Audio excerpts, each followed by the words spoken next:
Well, first off, thank you all for coming tonight. I know this is really good. That's great, but it's a Wednesday night. I know you've got a lot of stuff to do and study. We really appreciate you all coming here. Mostly appreciate you all for wanting to be in the vet services and taking care of animals. That's something that's really, really super. I'm Cindy Cross, volunteer from CTAGS, which is Cross Timbers Animal Guardian Society. They started last year, and the way that I got into it is I've been taking care of feral cats for probably 8 years, spaying, neutering, sometimes, unfortunately, if they're hurt, having to get them to the vet and euthanized. So I got interested when CTAGS started up, and Bridget has made this wonderful brochure here, which we have here, plus Rainbow Wildlife Rescue brochures and cards. I'm going to read you one thing in here that I think will interest you. It starts about CTAGS, and we're a volunteer group and we care for animals. But one of the most important sentences that I think you guys will like is Tarleton State University pre-vet and vet tech students will assist the veterinarian during surgery, providing the students with valuable real-life experience. And we just really thank you all for being willing to do that. There's a few things that I think someone mentioned, the huts for mutts.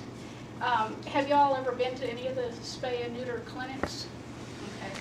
Well, they have lots of opportunities for vet students and anybody interested in helping animals. Some of the things they do out there are the medical assistance, getting the dogs or cats out of the cages, giving them the shot to put them to sleep, helping with the operations themselves, shots, giving the rabies shots, and I think it's called 7-way shot that gets all the other things. They do heartworms, microchipping out there, recovery and comfort. In one of these things you'll see that they have some dogs laying on the floor covered up with blankets, and people comforting them as they come out of their anesthesia. And people are really lining up for these events, especially low income. We do a lot of that, and it's just important to get people in to get their animals spayed and neutered. And so we really appreciate you guys doing that. Another thing, if anybody likes to drive, have trucks or whatever, they also appreciate transport to and from the event. Like we'll have one in Hamilton on Saturday, and most people can transport their own animal there, but sometimes they need help, and so that's something that they can really use, and really appreciate that.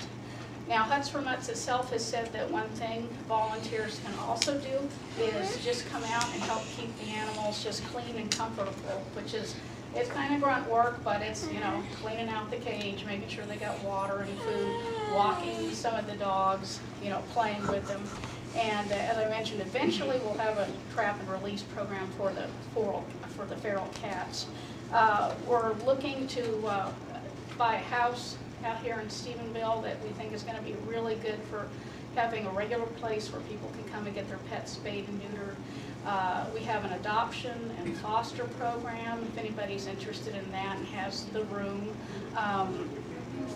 And so it's a really neat thing to do, and we really can use your talents. And eventually we're going to have a wildlife facility. I know Bridget's interested in that. Have a dog park that will be open to the public, pet store and a gift store. So we're really hoping to eventually make Stephenville just a really good center for people to know to come and get their pets spayed, neutered, and find these animals just wonderful homes. So that's about all that I have for here. If y'all have any questions, meet me later, or if you have any now, go ahead. But I'm going to turn it on to the professional, which is Bridget.